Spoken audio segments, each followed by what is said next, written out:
네, 오늘 미가서 강의 5번째 율법이 시온에서부터라는 제목으로 여러분과 함께 은혜를 나누려고 합니다. 제가 늦은 나이에 40살에 감리교 신학대학원에 입학을 했습니다. 그때 함께 입학한 동료들이죠. 근데 정원이 40명 정도 됐었거든요. 근데 그 중에 교수도 있고 변호사도 있고 의사도 있었습니다. 근데 40명 중에 약 한 10명 가까운 사람들이 자기 아버지가 장로님인데 또는 목사님인데 서원을 해서 자기가 왔다고. 예. 자기는 싫은데 부모가 목사가 되게 해달라고 이렇게 서원을 했다는 거예요. 자기 의지와 상관없이 어쩔 수 없이 끌려왔다. 이렇게 말하는 사람들이 있었습니다.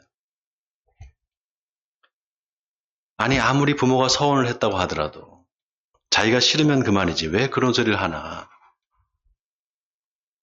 그렇게 생각을 했어요. 여러분 어때요? 하나님이 그런 분일까요?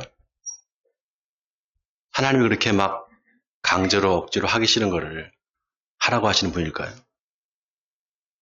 아닙니다, 여러분. 하나님은 우리한테 억지로 뭘 시키시는 분이 아닙니다. 하나님의 말씀에 순종해야 된다. 여러분, 이 말이 내가 싫어도 억지로 해야 된다는 뜻이 아닙니다.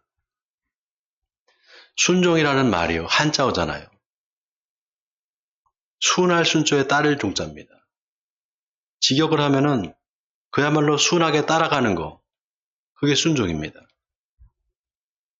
그래서 어떤 외부의 압력이나 강압에 의해서 마지못해서 하는 거, 그거는 순종이 아니에요. 내적으로도 마찬가지입니다. 내가 어떤 이거를 꼭 해야 되지, 하지 않으면 안 되지, 하나님이 나한테 벌을 내릴지도 몰라.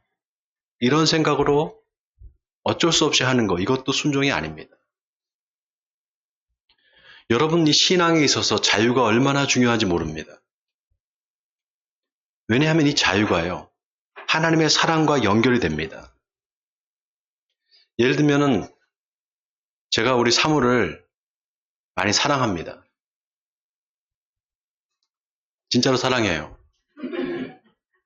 근데 제가 너무 사랑해서 집에 가둬놓고 밖에 못 나가게 한다고 생각해 보세요. 어디 나갔다 오면은 어디 갔다 왔어? 에? 누굴 만나고 왔어? 왜 이렇게 화장이 진해? 의심을 한다고 생각해 보세요. 이게 나중에 심해지면은 의처증이 됩니다. 의처증에는 약이 없대요. 여러분, 이건 제 말이 아니라 정신과 의사가 하는 말입니다. 진짜 의처증에는 약이 없답니다. 여러분, 사랑과 집착이 어떻게 다를까요? 사랑과 집착, 어떤 차이가 있을까요? 상대방을 인격적으로 독립된 인격체로 존중하느냐, 존중하지 않느냐, 그 차이입니다. 집착은 상대방을 독립된 인격체가 아니라 자기 소유물로 생각하는 거예요. 다시 말해서 상대방에 대한 믿음이 없는 겁니다. 여러분, 부부간에 서로 믿음이 있으면 자유롭게 해줍니다. 자유롭게 해주지 속박하지 않아요. 신앙도 똑같습니다. 하나님과 내가 인격적인 관계 안에 있다. 그래서 하나님이 나를 사랑하시고 나도 하나님을 사랑한다. 이 믿음이 있으면 자유함이 있어요. 아멘입니까? 그 사람은 누가 뭘 해도 흔들리지 않습니다. 누가 무슨 말을 해도 흔들리지 않아요. 또 누구한테 억지로 믿으라고도 하지 않습니다. 그래서 진짜 복음은 자유가 있습니다.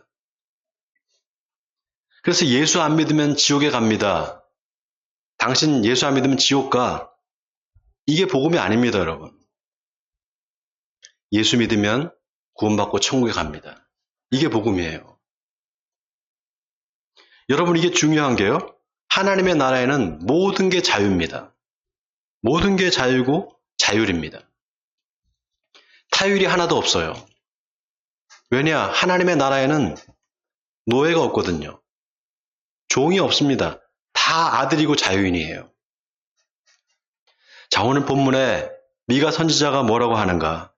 세상 끝날에 모든 민족이 다 자발적으로 하나님께 돌아오게 될 거라고 말합니다. 우리 다 같이 1절과 2절을 좀 길지만 같이 또 한번 반복해서 읽어보겠습니다. 1절과 2절입니다. 시작. 끝날에 이르러는 여호와의 전에 산이 산들의 꼭대기에 굳게 서며 작은 산들 위에 뛰어나고 민족들이 그리로 몰려갈 것이라. 곧 많은 이방 사람들이 가며 이르기를 오라 우리가 여호와의 산에 올라가서 야곱의 하나님의 전에 이르자. 그가 그의 도를 가지고 우리에게 가르치실 것이니라. 우리가 그의 길로 행하리라 하리니 이는 율법이 시온에서부터 나올 것이요 여호와의 말씀이 예루살렘부터 나올 것임이라. 여러분, 여기 이는 율법이 시온에서부터 나올 것이다. 이 말이 의미심장합니다. 왜냐? 여러분, 모세가 율법을 받은 곳이 어디입니까? 시내산입니다. 그러니까 율법은 시내산에서 나올 거다. 그래야만 앞뒤가 맞아요. 그런데 왜 시내산이 아닌 시온산에서 율법이 나온다고 했을까요? 여러분, 사도 바울 아시죠? 사도 바울? 사도 바울이 다마스커스로 가는 길에서 부활하신 예수님을 만나잖아요. 그리고 나서 어디로 가는가 하면요. 아라비아로 갑니다. 아라비아에 왜 갔을까요? 아라비아에 뭐가 있느냐? 바로 시내산이 있어요. 바로 모세가 율법을 받은 그 시내산입니다. 왜 갔을까? 놀라운 게 갈라디아서 4장에 보면 바울이 아브라함의 아내 사라와 하갈을 비교하면서 이 여자들은 두 언역이라 하나는 시내산으로부터 종을 낳은 자니 곧 하갈이다. 이 하갈은 아라비아에 있는 시내산으로서 지금 있는 예루살렘과 같은 곳이라 이렇게 말합니다. 그리고 오직 위에 있는 예루살렘은 자유자니 곧 우리 어머니다 이렇게 말해요. 여러분, 시내산은 율법을 상징해요. 시온산은 은혜를 상징합니다. 율법과 은혜를 비교하는 거예요. 여러분, 율법이 하는 일은 죄를 드러내고 정죄하는 일입니다. 반면에 은혜는 용서하고 덮어줘요. 그래서 율법과 은혜는 서로 대립적인 관계에 있습니다. 그런데 율법이 시내산이 아니라 시온산에서 나온다는 거예요. 이 말은 율법과 은혜가 서로 대립적인 관계가 아니라 상호 연합의 관계에 있다는 겁니다.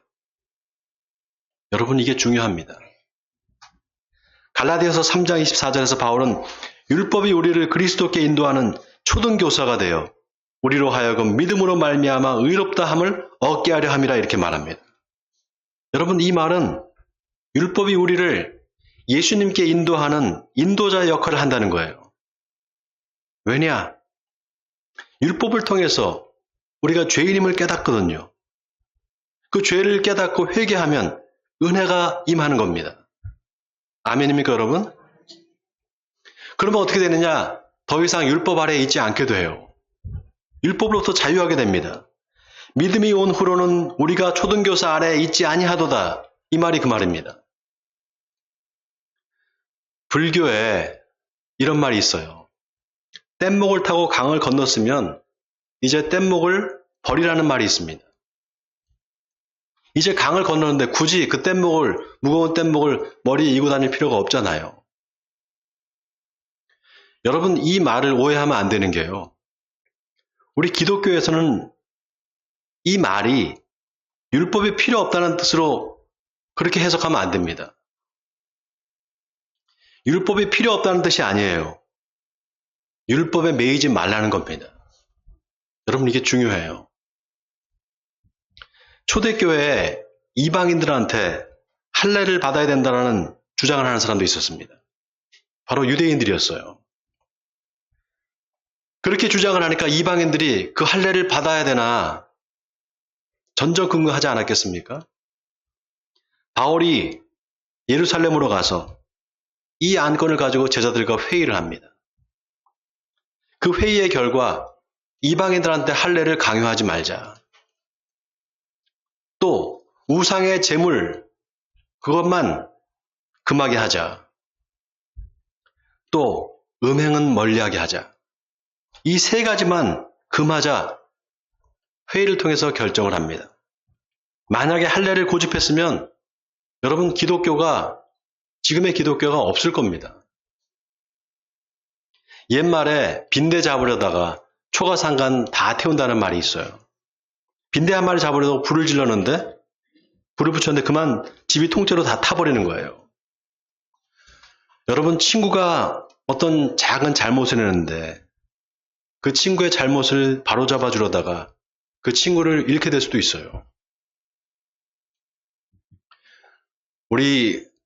우리나라가 옛날 유교의 영향으로 가부장적인 권위주의 사회였어요. 지금도 여전히 그런 부분이 남아 있습니다. 그래서 자식은 무조건 부모를 따라야 된다, 순종해야 된다, 그렇게 가르쳤어요. 그래서 부모들이 자식들한테 매도 많이 때리고 혼도 많이 냈습니다. 그래서 잘못을 지적하고 혼낸다고 애들이 바뀔까요? 이거는 제 경험인데요. 저희 아버지가 정말 무서웠어요. 어릴 때. 제가 엄청 두드려 맞았습니다. 말도 잘 안 들었고 반항도 많이 했는데 지금 생각해보면요. 그게 저한테 그렇게 큰 도움이 됐느냐, 제가 그 삶을 바꾸는 데 도움이 됐느냐, 그렇지가 않았습니다. 여러분, 아이들이 자기가 뭘 잘못했는지를 잘 알아요. 뭘 고쳐야 되는지를 압니다. 그래서 그거를 막 지적을 한다 그래서 바뀌지 않습니다. 오히려 반항심만 더 커져요. 그럼 어떻게 되느냐? 사랑해줘야 돼요. 사랑하고 믿어주면, 기다려주면 바뀝니다. 예수님이 바로 그걸 아셨어요. 사람을 바꾸는 건 사랑이라는 걸 아셨습니다. 그리고 그거를 몸소 보여주셨어요. 하나님, 저들을 용서하여 주시옵소서. 자기들이 뭘 하는지를 모릅니다. 십자가상에서 예수님은 자기를 창으로 찌르고 못을 박는 사람들을 향해서 하나님 용서해 주시옵소서 이렇게 말씀하셨습니다. 사랑의 힘을 믿었던 겁니다. 오늘 미가 선지자가 끝날에 하나님이 모든 민족을 다스리고 심판하실 거라고 말합니다. 그런데 놀랍게도 그 심판을 받은 사람들이 어떻게 하는가? 오늘 본문 3절에 우리가 그 칼을 쳐서 보습을 만들고 창을 쳐서 낫을 만들 것이며 이 나라와 저 나라가 다시는 칼을 들고 서로 치지 아니하며 다시는 전쟁을 연습하지도 않을 거라고 말합니다.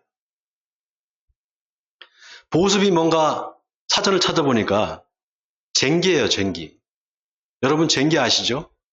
농사 짓는 때 쓰는 거, 밭을 갈 때 쓰는 쟁기. 근데 하나님의 심판을 받은 사람들이 칼을 쳐서 쟁기를 만든다는 겁니다. 또 창으로 낫을 만들 거라는 거예요. 그리고 다시는 싸우지 않을 거라는 겁니다. 여러분 놀랍지 않습니까? 심판을 받은 사람들인데 세계 역사를 보면은 수많은 전쟁이 종교 때문에 일어났습니다. 중세시대 십자군 전쟁. 여러분 이 전쟁이요 200년 동안 계속됐어요. 200년 동안 2년도 아니고 20년도 아니고 200년입니다. 200년 동안 전쟁을 한다고 생각해 보세요. 얼마나 많은 사람들이 죽었겠습니까? 십자군 전쟁으로 약 300만 명이 죽었습니다. 어린아이들도 있었어요. 왜 그렇게 전쟁을 했느냐? 이슬람에 점령당한 예루살렘 성지를 탈환하는 게 전쟁의 동기입니다. 그런데 그렇게 순수한 동기만 있었느냐? 그렇지 않았습니다. 교황이 자기 권한과 힘을 과시하려는 목적도 있었어요. 또 봉건 영주들의 권력 다툼을 외부로 돌리려는 목적도 있었습니다. 또 농민들은 땅을 차지하려는 욕심이 있었어요. 순수한 동기만 있었던 게 아닌 거예요. 근대에 들어와서 서구 열강들이 아시아를 상대로 교육을 시작할 때 먼저는 선교사를 보냈습니다. 나중에는 상선을 보내서 개항을 요구합니다. 그러다가 여의치 않으면 군함을 보내요. 선교가 목적이었느냐, 교육이 목적이었느냐, 아니면 침략이 목적이었느냐. 선교를 내세웠지만 사실은 식민지로 만들고 싶어 했습니다. 1549년 스페인 출신의 예수의 신부였던 프란시스 자비에르가 일본 가고시마에 도착을 합니다. 거기서 2년 동안 일본 사람들한테 복음을 전했어요. 수천 명의 일본인이 예수를 믿게 됩니다. 놀라운 일이 벌어졌어요. 그리고 예수를 믿는 영주들도 생겼습니다. 이 사람들을 크리스찬 다이묘라고 합니다. 그런데 일본의 전국시대에 다이묘들 사이에 세력 다툼이 일어나니까 이 서구 열강이 무기를 팔았습니다. 앞에서는 사랑을 이야기하면서 뒤로는 사람을 죽이는 무기를 파는 겁니다. 나중에 이 사실을 알게 된 다이묘들이 선교사를 추방하고 기독교를 박해하기 시작했습니다. 그 중에 대표적인 사람이 도쿠가와 이에야스입니다. 도쿠가와 이에야스 시대에 엄청난 박해가 일어납니다. 예수님의 얼굴이 새겨진 나무판을 놓고 그것을 밟으라고 합니다. 밟으면 살려주고 못 밟으면 죽이는 거예요. 이거를 일본말로 후미에라고 합니다. 후무가 발달하는 뜻입니다. 에는 그림이나 사진을 말해요. 저 일본의 나가사키에 가면은 니시자카라는 곳이 있습니다. 외국인 신부를 포함해서 카톨릭 사제를 포함해서 26명의 천주교 신자들이 십자가에 달려서 순교를 했습니다. 그 중에는 12살 먹은 어린아이도 있었어요. 그뿐입니까? 인도는 어땠습니까? 19세기 영국의 선교 단체들이 너도 나도 인도에 수많은 선교사를 파송을 했습니다. 근데 나중에 영국이 인도를 식민지로 만들고 200년 동안 지배를 합니다. 인도인들이 얼마나 고통을 당했는지 몰라요. 여러분, 200년입니다. 여러분, 인도는요, 땅이 너무 비옥해서 굶어 죽는 사람이 없어요. 땅 한 평만 갖고 있어도 살아요. 얼마나 땅이 비옥한지 모릅니다. 그런데 영국의 식민지로 있을 때 인도에서 약 5천만 명이 죽었습니다. 그것도 굶어 죽었어요. 영국이 얼마나 지독하게 수탈을 했는지 몰라요. 이렇게 서구의 기독교 선교의 역사는 모순투성입니다. 그런데 놀랍게도 오늘 본문의 미가가 이제 모든 나라가 싸움을 멈추고 전쟁 준비를 다시 하지 않을 거라는 거예요. 칼을 보습으로 만들고 창을 낫으로 만들어서 함께 농사를 짓고 그래서 각 사람이 자기 포도나무 아래, 자기 무화과 나무 아래에 앉게 될 거라고 말합니다. 여러분, 여기 자기 포도나무와 무화과 나무 아래에 앉는다, 이 말은 평화와 번영을 상징하는 관용적인 표현입니다. 전쟁이 그치고 평화가 찾아올 거라는 거예요. 어떻게 그럴 수 있을까? 어떻게 그럴 수 있을까요? 자, 다 같이 오늘 본문 5절을 함께 읽어보겠습니다. 5절에 답이 있습니다. 5절을 같이 읽겠습니다. 시작. 만민이 각각 자기의 신의 이름을 의지하여 행하되 오직 우리는 우리 하나님 여호와의 이름을 의지하여 영원히 행하리로다. 자, 여러분, 여기 이 말이 무슨 말일까요? 구약 성경에 보면 수많은 우상들이 나와요. 바알과 아세라, 아스다롯, 몰렉, 민족들마다 자기들이 믿는 신이 있었습니다. 아브라함의 아버지 데라도 우상을 만드는 사람이었어요. 근데 하나님께서 아브라함을 찾아오시죠? 그리고 너는 친척 아비 집을 떠나라. 그리고 내가 내게 인도할 땅으로 가라. 아브라함이 하나님의 그 말씀을 믿고 따라갑니다. 그때부터 아브라함이 믿음의 조상이 되고 하나님을 믿는 신앙이 그때부터 생기는 겁니다. 그 후에 모세가 시내산에서 율법을 받아서 이스라엘 민족 전체가 하나님을 믿게 되죠. 그게 유대교 아니겠습니까? 자, 그럼 보세요. 오늘 미가가 이야기하는 만민이 각각 자기 신들의 이름을 의지해서 행하되 오직 우리는 우리 하나님 여호와 이름만을 의지하여 행할 거다. 이 말을 할 때 기독교가 있었을까요? 기독교는 없었어요. 아직 예수님이 오시기도 전입니다. 미가가 말하는 그 종교가 있다면, 염두에 둔 종교가 있다면 유대교입니다. 그러면 오늘 미가가 말하는 끝날에 모든 민족이 다 하나님을 경배하러 시온으로 올 거라고 했는데 그때가 도대체 언제일까요? 바로 예수님이 오실 때입니다. 근데 여러분, 예수님 2000년 전에 벌써 오셨어요. 그리고 기독교라는 종교가 새로 생겼죠? 그런데 어찌된 일인지 사람들이 칼과 창을 들고 서로 죽이는 거예요. 서로 싸우는 겁니다. 종교가 다르다는 이유로 사람들을 죽입니다. 십자군 전쟁이 그랬죠.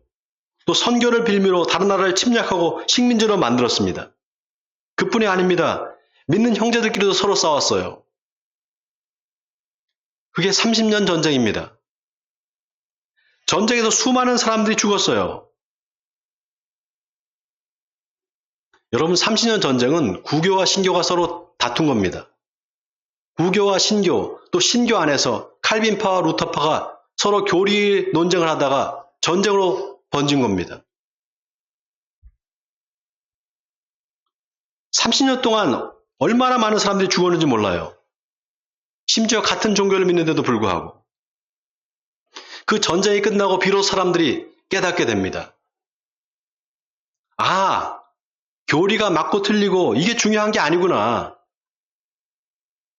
삶이 중요하구나. 그리스도인으로서 경건하게 사는 거, 이게 중요하구나. 이거를 깨닫게 됩니다. 그래서 나온 말이 톨레랑스, 관용이란 말입니다. 여러분, 지금 지구촌에 70억이 넘는 인구가 삽니다. 어떤 사람은 힌두교를 믿고 어떤 사람은 알라 신을 믿습니다. 불교는 원래 신을 믿지 않죠. 근데 거기도 여러 부처와 보살들이 있어요. 기독교는 어떻습니까? 개신교만 해도 장로교, 침례교, 감리교, 오순절이 있죠? 다 똑같이 믿느냐? 각자의 교리가 다 있어요.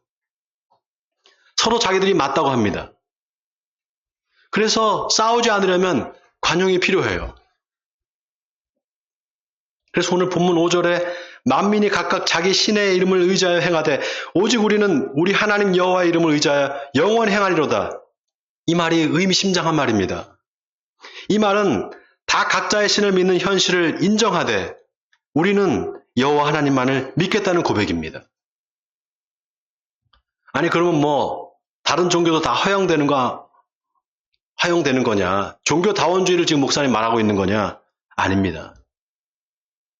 저마다 다른 종교를 믿고 있는 현실을 인정하자는 겁니다. 다만 다른 사람이 어떤 신을 믿든 간에 나는 내 하나님만을 믿겠다고 그렇게 고백하자는 겁니다. 여러분, 아멘입니까? 그런데 문제는 그렇게 다양한 종교를 믿는 사람들이 함께 살아감에도 불구하고 평화가 유지될 수 있느냐는 겁니다. 여러분, 어때요? 모든 종교가 서로 싸우지 않고 평화적으로 공존하는 세상이 이게 가능할까요? 오늘 미가는 그렇게 될 거다. 아니, 그렇게 돼야만 된다라고 이야기합니다. 오늘 그 답이 5절에 나오는데 다시 한번 우리 5절을 읽어보겠습니다. 5절입니다. 시작. 만민이 각각 자기의 신의 이름을 의지하여 행하되 오직 우리는 우리 하나님 여호와의 이름을 의지하여 영원히 행하리로다. 여러분, 여기 행한다는 말이 히브리 말로 할라크라고 합니다. 영어로는 이게 walk, 걷다라는 뜻입니다.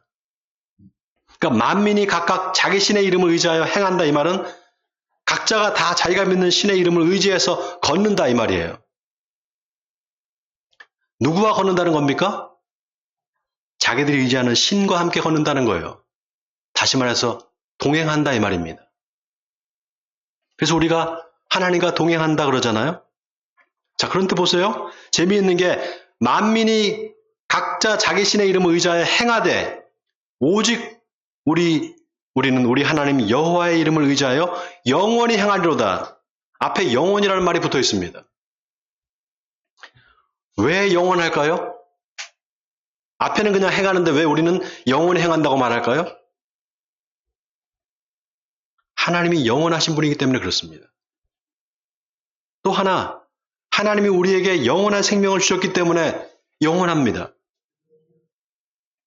그래서 우리가 하나님의 말씀에 순종하고 살면 그게 하나님과 영원히 동행하는 일이 됩니다. 아멘입니까, 여러분? 하나님이 세상을 이처럼 사랑하사 독생자를 주셨으니 이는 저를 믿는 자마다 멸망하지 않고 영생을 얻게 하려 하심이라. 자, 그런데 중요한 게 우리가 그렇게 하나님과 동행하는 걸 누가 보고 있느냐? 바로 다른 신을 믿는 사람들이 보고 있습니다. 그들이 뭘 보느냐?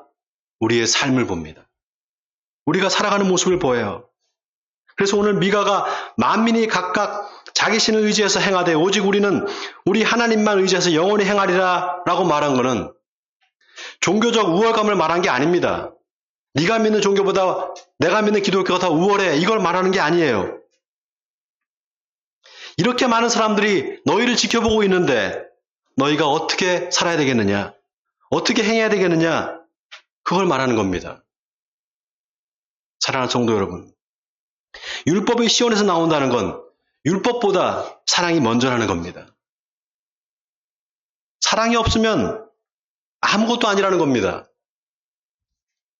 바라기는 저와 여러분을 통해서 하나님의 사랑이 드러나길 바랍니다. 그래서 세상 사람들이 저와 여러분의 삶을 보고 하나님을 믿게 되기를 주님의 이름으로 간절히 축원드립니다.